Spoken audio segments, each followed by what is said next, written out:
Thank you. I'm Ron Rose. I'm a renewable energy consultant with Nebraska Public Power District. And first off, we just wanted to go through some history of the state of Nebraska. In 2009, the state legislature had a bill, LB 436, and it was designed to encourage renewable energy in the state of Nebraska. And historically, of course, utilities always tried their best not to do any cost shifting, but for in this case, they decided it would be good to do a little cost shifting to encourage the renewable energy development in Nebraska. And they just put a limit on it at 1% of the utility's monthly peak demand. And over the years since 2009, those goals have progressively been accomplished, and I think we have 3 or 4 or 5 rural utilities that have met that 1% now for net metering. And so that's kind of a history where we've been. We want to thank LES and OPPD for starting the Solar Trade Ally programs and kind of leading the way in Nebraska with that. And now Nebraska Public Power District has a program similar as well. And next I'll turn it to Kirk Estee, who will kind of share more about this program and why it was necessary. Thanks, Ron. Hey, good afternoon, everybody. Like Ron said, my name is Kirk Estee. I'm with the Omaha Public Power District, and I manage some of our behind-the-meter alternative energy programs, electric vehicle programs, things like that. And like Ron mentioned, net metering has been around since roughly 2009, and it has made a real difference. And as has the reduction in the cost of solar over the past several years. Take a look at the activity that has been in the area. This goes back to 2009, and in OPPD's footprint just 3 years ago, we had 60 applications for people to install solar. The year before that was 20. But then last year was 600. This year we're on path to do about 1,000. So we're the upper bar with the super steep curve at the end. The bar right underneath us is LES. So similar shape, maybe not as steep most recently. And then NPPD, although not shown, they're about half of the LES bar. So we're all seeing this huge exponential growth in solar in our own quantities. So with that large volume comes the public power need to support our customer owners and to help them through this huge change, because with large increases of business comes large influxes of people looking to take advantage of that business. And our experience has been, it's been formed by our customers contacting us and telling us things. And these are some of the concerns that they've told us. Just walking through them a little bit, contractors saying they're there on behalf of the utility, so kind of building a false sense of trust. They're there to partner with the utility to install solar. Another falsehood, that the customer will no longer have an electric bill. We hear that a lot. Those are frustrated customers. The utility needs it to support the grid. The solar system will get you through an outage. Now, although true for some types of solar systems, those are just ones with battery backup. Most of them aren't that way. In fact, most are designed to shut down when the grid goes down. Because if a solar customer was producing power during an outage, it could go backwards on the grid and hurt the frontline personnel that are working to, reestablish, fix the grid. So they go on, and one of the biggest ones is being told that using gross energy sales numbers as a basis for the payback for the solar system. Electric bills have a flat fee, kind of a customer service charge, if you will, and then an energy charge. Well, the solar is going to offset the energy charge. It's not going to offset the customer bill. Well, if you just use the total bill and like an average kilowatt hour rating, it really it gives a falsely accelerated payback period on that solar system. So dishonest salespeople will use that to move systems. They'll use an extremely high sense of urgency. We've been told several times we could not get this person to leave our kitchen. Misrepresentation of tax credits, and then even putting liens on people's houses. So that's kind of a backdrop for why the utilities as representatives of our customer owners, why we're starting to do the things you're going to hear about today. There's also performance issues, missed witness tests. The utilities have to do a check on the system before they're allowed to turn on to make sure that they installed what they said they were going to install, make sure there wasn't any other issues. In a 2-month period, OPPD experienced 18 missed witness test appointments. So that's people's time, that's truck rolls, that's all kinds of inefficiencies that are on the backs of people that didn't do solar. Then we've also encountered several examples of poor workmanship that we've had to bring up for the various electrical inspectors in the jurisdictions. So we talk to our customers frequently, and we found out 70% like to find their information online. So our first step was bolstering our online resources. So that's a picture of our landing page for customer-owned generation, which is what OPPD refers to when we talk about solar and diesel backup generators, wind, batteries. It's all under customer-owned generation.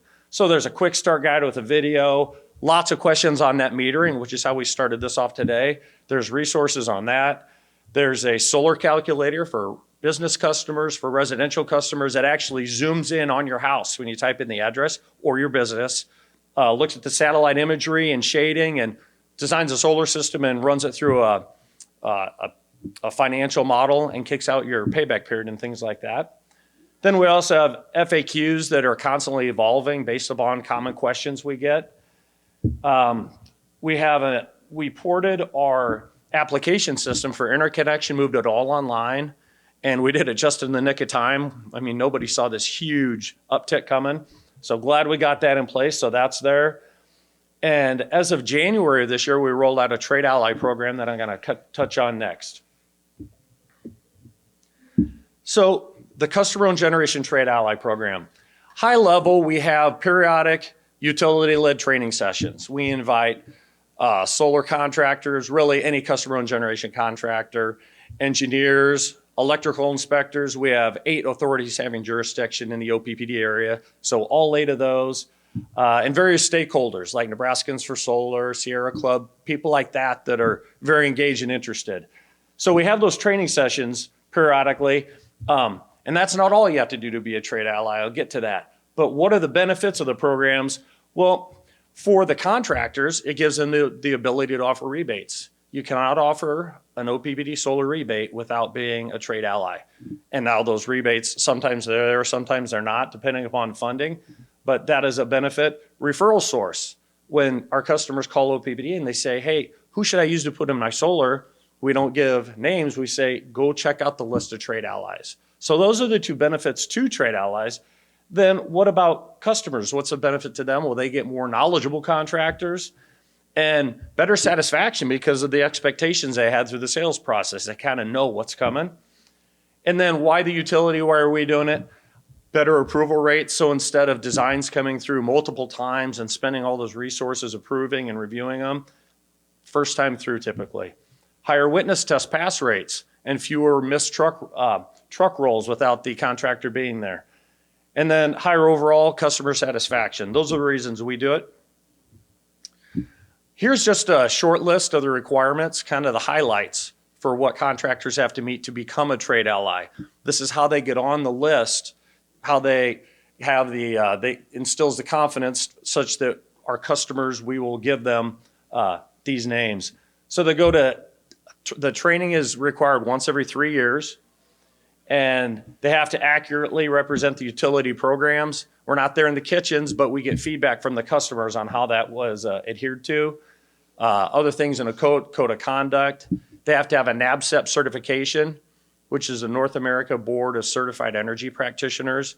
It's kind of like the governing body for solar professionals. Then you have to have a physical address in the OPPD territory and been in business for 12 months. And you have to have filed at least 2 interconnection applications with OPPD because you can't really call yourself experienced in the OPPD footprint without at least doing 2 jobs there. So next up, we have Marc Shkolnick with LES. Thank you, Kirk. It's good to be here. I serve as manager of energy services at Lincoln Electric System. And we serve the city of Lincoln and Waverly. And we've been doing net metering for quite a while. I think we were the first to offer net metering in the state. And we've certainly seen growth, particularly as prices on solar systems have come down. What we probably were a little surprised by is some of the nefarious activity we've seen in the last couple of years from usually one or two that are going door to door trying to sell people on solar and providing misrepresentations of what that meant. And so we started to see numbers go up dramatically in terms of applications, and we began to just investigate what type of information was being promulgated to the general public.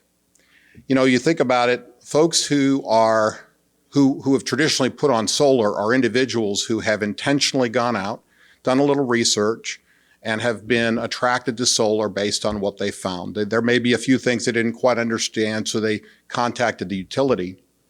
But this model is completely different. You've got salespeople going to unsuspecting folks who do not expect a solar person to come to their front door and provide information that they're not even prepared to process. And most people don't understand the magnitude of how much energy can be produced from solar, the fact that shading isn't really good for solar, the fact that north facing is probably not a great place to put a solar panel. They have no idea what cost should be for solar. They have really no gauge of how much their energy is, particularly if they're not even seeing their bill or getting it taken out. All these things are being manipulated when somebody comes to your door with the intent of selling you something, whether or not it's in your best interest or not. And that's what we were confronted with a couple of years ago. So we developed some objectives for our solar trade ally network, and they're probably very comparable to what you've heard from Kirk.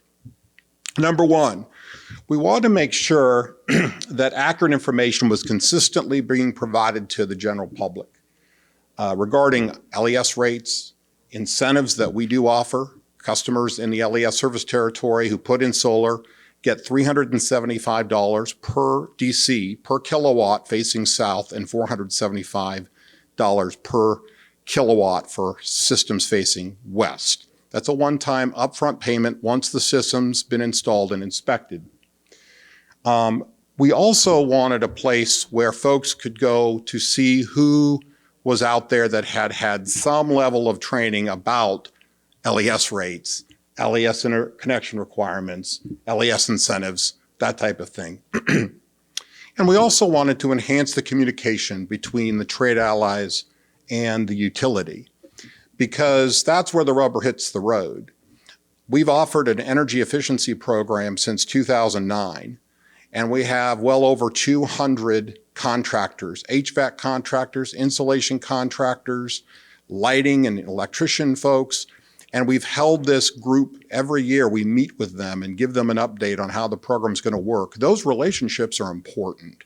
So we want to make sure there's a good free flow of information between the utility and the trade ally group, and that we're all on the same page. So those were the three primary objectives.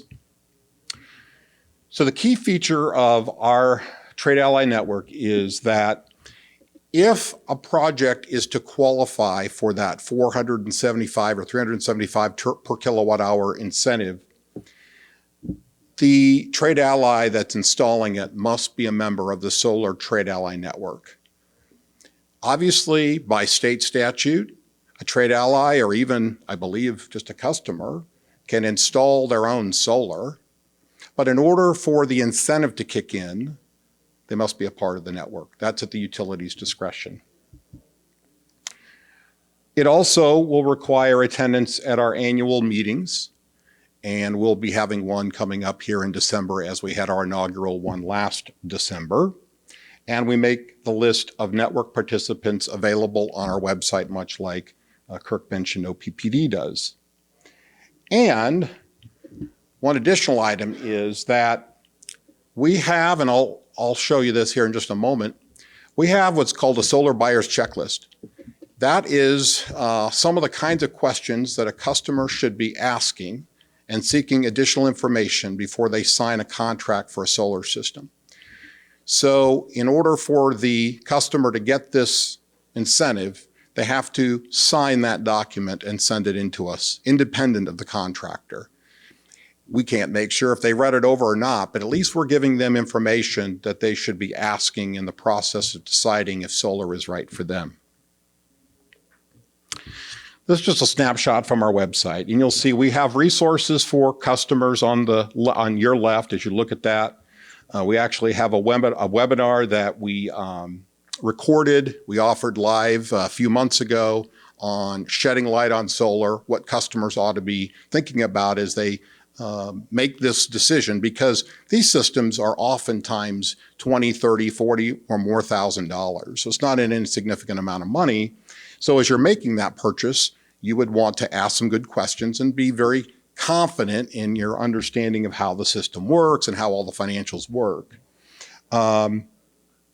We also have the checklist, the buyer's guide, and we also have the list of participating trade allies and a variety of other tools. And on the right is where installers and contractors can go to learn more about participating and getting enrolled on that solar trade ally network. There's no way you can read that, of course, but that is the buyer's checklist. And essentially what it does is it points out several important things. First of all, make sure your home is adequately sealed and insulated, that you've got energy efficiency built into your home, because there's no need to build a bigger solar, put on a bigger solar panel if you're wasting energy, right? So start with the basics, and the basics include sealing and insulation and energy efficiency. Make sure the home is ideally suited for solar, that you don't have a shaded roof, that you've got surface area ideally facing south that is good for solar. Understand how the utility rates work. Kirk went over some of that. That's true with LES rates as well. And understand that the solar system isn't necessarily going to provide backup power. It generally doesn't unless you've got a battery combined with it. Now, there's a lot of other rules of thumb and questions in that guide, but those are just some of the ones that I pulled out. So that, in a nutshell, is LES's program. And I'm going to turn it over to my colleague, Aaron Miller with the Nebraska Department of Environment and Energy, and he's going to talk to you a little bit about the savings and loan program and how it applies to solar.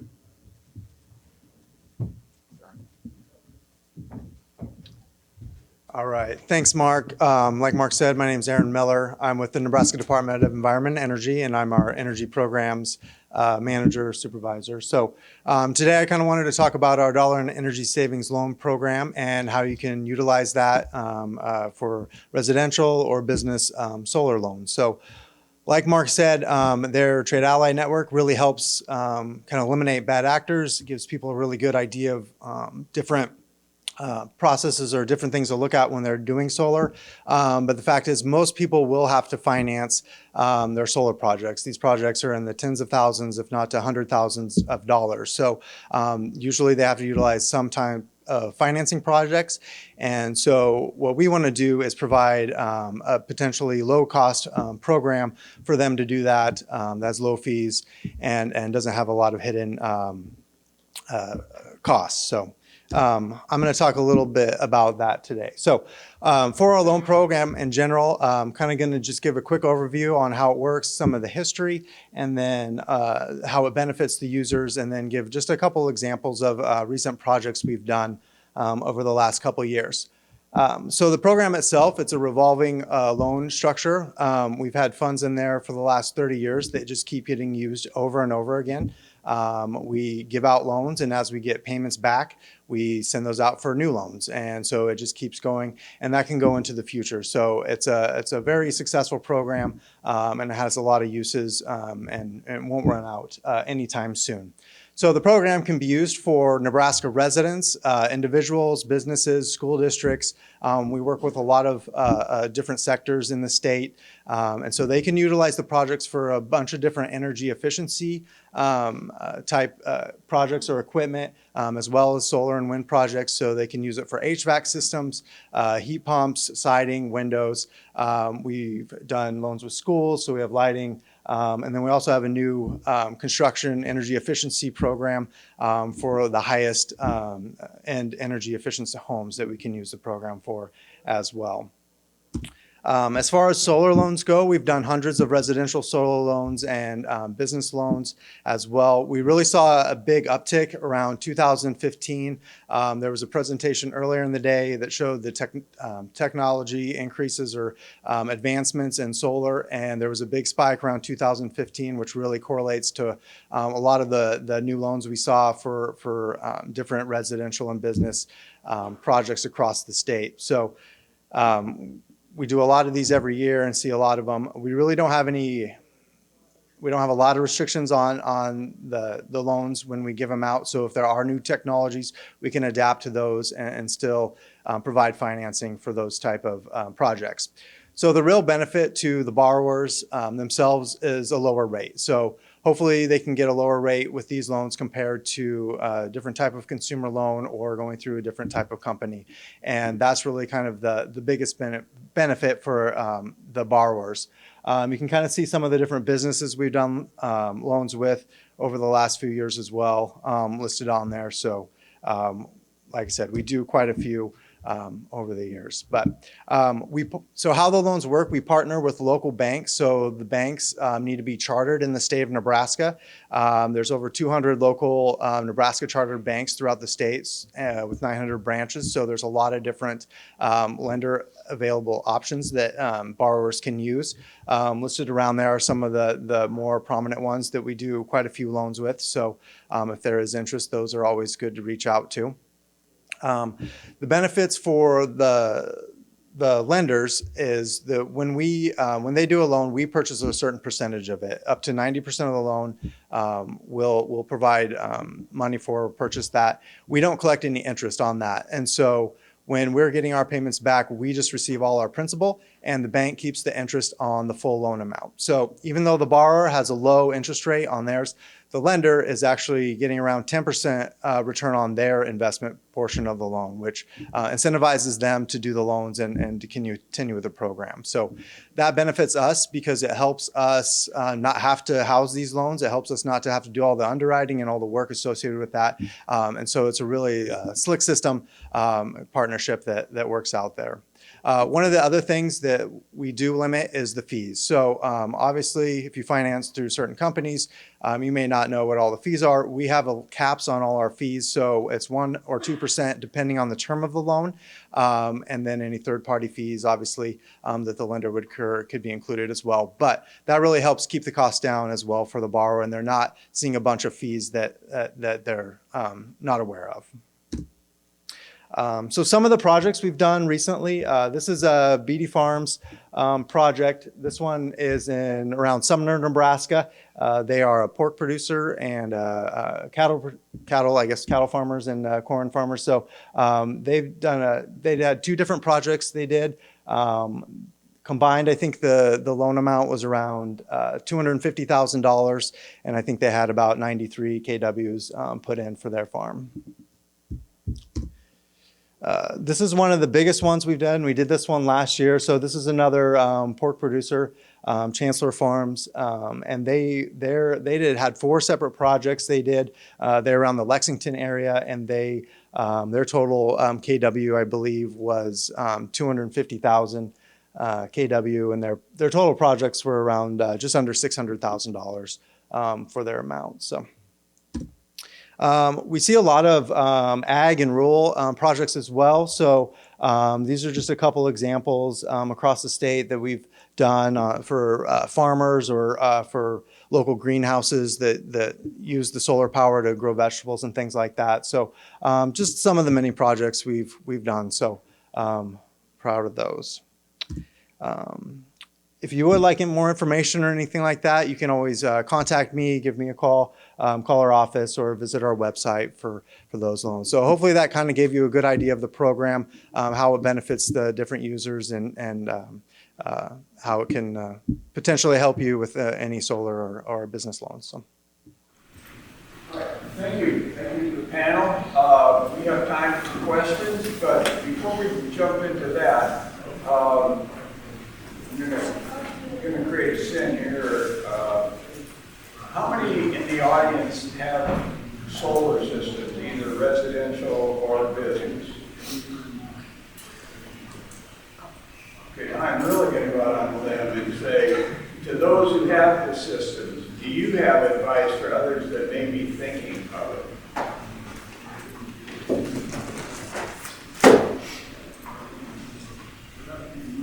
Good experience, bad experience? We have a 50 kW system collectively, but because it's set on two separate meters out there, it's 25 kW to 25 kW due to the net metering laws that are out there, so that you can't necessarily go over and above and on top of that. So, but we also have got an electric vehicle that we charge on that, and so it's these gas prices that you hear people talking about right now really don't affect somebody that's actually got solar and then also got an electric vehicle. And so I would say from a good stance, that's the good part of it, just from somebody that owns it. So when I first started investigating a project, I got up on my roof, and one of the first things you want to look at is this is going to be a 25-year project. And I realized, okay, I need a new roof first. And oh yeah, I also need new gutters, fascia, soffit. So I had a lot of prep work to do before my roof was ready for a 25-year solar project. And so there's some things to look at before you get started. I would just offer a comment for our system was small for a business. We put it in about 2016. One of the things that I remember was it was new for all of us. I think the utility had not really been through the net metering before. The electrical inspectors, this is in the northeast part of the state, the electrical inspectors were somewhat new to them, so you all kind of learned together. So I guess if I were to offer advice, I would say to talk early with the utility. And we also did use a loan program, and I think that a 7-year term is pretty much paid off now. So all in all, a very good experience. So the net metering statute limits the size of system to 25 kilowatts. So that is, I think that was put into place because there is some subsidization that's going on when a customer puts on a solar array on their home. They're obviously going to reduce their energy purchase from the utility. Often, the way that rates are structured is there's fixed costs that are in that variable energy rate, which are then not being paid, even though the infrastructure to support that home still needs to be paid for. And so 25 kilowatts was like, okay, we'll allow that up to 25 kilowatts. If it was unlimited, then again, more of those fixed costs would not be borne by the customer, but be borne by everybody else. So it's a 25 kilowatt per metered account limit, and that's why that's there. Unless you're an OPPD. Yeah. Then And understand. OPPD does have a variation. You could explain that one. Yeah, go ahead. Yeah, the state law, the minimum is 25. The minimum is 25 kilowatts. OPPD about a year or so ago raised it to 100 kilowatts, and that's an AC limit, not a DC limit, because the state law is ambiguous. It doesn't say AC or DC, so each area has to define it. So OPPD went to 100 and said it's AC, not DC. That's the net metering limit in our area. And then I also wanted to mention that when you talk about a limit, that's true just for the net metering rate. But there, in another sense, there is no limit. If you want to do a larger projects, we have other rates to accommodate bigger projects. LES has a rate for, it's called renewable generation, which goes up to 100 kilowatts. But we do charge fixed costs every month for that account, which under net metering law, you cannot do. So we are able to recover the fixed cost for that customer and allow them to put in a bigger system. But it's not net metering. It's essentially, it's a buy all, sell all, where everything that you produce, the utility is purchasing it at a slightly above wholesale energy rate. So I was listening in on a webinar yesterday about trends in solar for K-12 schools, and felt a little embarrassed when they called out Nebraska as being one of the states that is not the leader in solar for school sector. So I was curious with this panel of experts if you have thoughts on why you think that might be, if that's, just as tax exempt entities, public schools, what might be our barriers there that we need to overcome, especially knowing that education in K-12 schools, there's just so much potential. Those are the future people in these careers and future people impacted by everything that needs to happen with fixing these issues with our energy sector. So what are your thoughts as experts on how we get Nebraska to be colored on the map as one of the leaders in that area? Well, I'd just say I think you touched on the biggest piece, and that was the tax credit, how the schools can't get the tax credit. And some other areas also have very large rebates for school systems, things like that to buy down the cost. We're looking into things like the rebate side, but the IRA with that 30% tax refundable credit should help, I think, the area that you're talking about. I think it takes multiple partners coming together to kind of help solve that issue, because there's a huge opportunity in getting students familiar with emerging technologies like solar, like battery storage, like all of that. LES provides that upfront incentive, so that was the way that we're able to kind of contribute to schools and anyone else that's interested in putting on solar. There are other states that have programs that are set up to help lower the cost for entry into solar as well. I think it's going to take several partners to come together and leverage the financial, because I think it is primarily a financial issue that schools are looking at. Can they, for this amount of money, could they add this amount more devoted to whatever is a priority? And I think a lot of it is a financial constraint. Yeah, I have a follow-up question. As a former school board member in Cass County at Conestoga School District, and someone who's been watching energy programs over the years, just less than a month ago, I was at the RE Plus conference. And DOE is there with a lot, well, I don't know that they specifically address solar, but they definitely have programs for energy. I'm pretty sure renewables in there, but also in transportation programs. You can get electric buses now. So I'm wondering, can you speak to the role that your organizations play in helping, again, as a school board member, they just don't have the familiarity. They don't have the understanding with the issues or those programs. I'm just wondering if you guys do and can help translate that and can help leverage those federal dollars for local use. So you're right. I mean, the last two questions deal with nonprofit. Any organization that does not have a tax liability really couldn't participate in any of the programs with solar.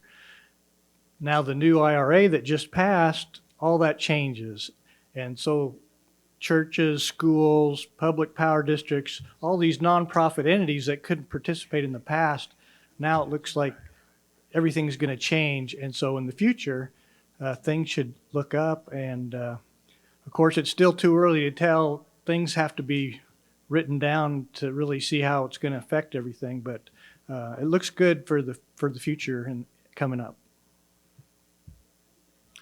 Yeah, I was just going to say, providing that education to schools across the state would be definitely beneficial. We do, different loans for schools, and a lot of them are work with different ESCOs, energy services corporations, to do energy efficiency projects. And we've seen more solar included in those in the last few years. But I think just providing education, and like they said, there's really no specific state, tax benefit or refunds for those type of projects. But I think as more schools understand that, know that, they will probably include those in their projects.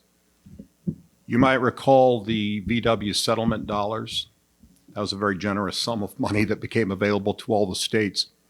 We work with the Nebraska Department of Environment and Energy to promote the availability of funding for public charging infrastructure. And Brittany back there with LPS was on board with that.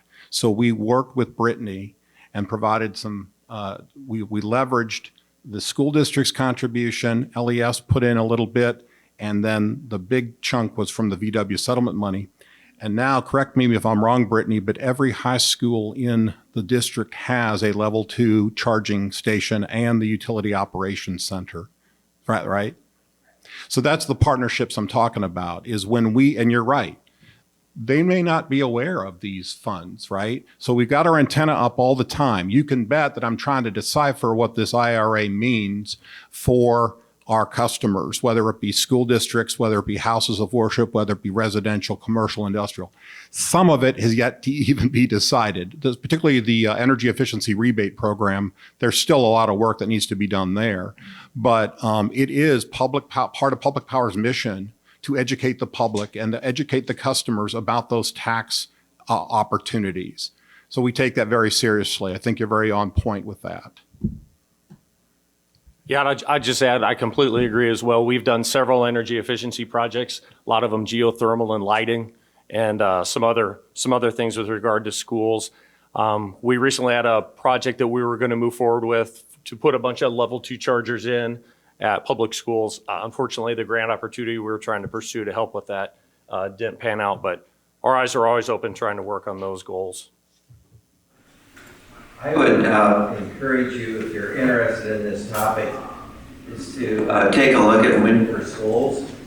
And this is the first year they haven't been at our conference, but if you go to our website and you can look back at previous presentations, we have also a kind of resource library for past presentations, but the Win for Schools program, which Farmers Union was involved with as well, that came through the Department of Energy, was really a good program because you were not only just helping schools develop solar for their school, but you were using the development of solar as a learning tool to be able to learn all of the different kinds of disciplines and subject matter that you needed in order to be able to install and run and capture data and information from a small wind project or a solar project. And so Wind for Schools was obviously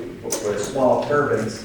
Elkhorn Valley, my home district, was the first one in the state.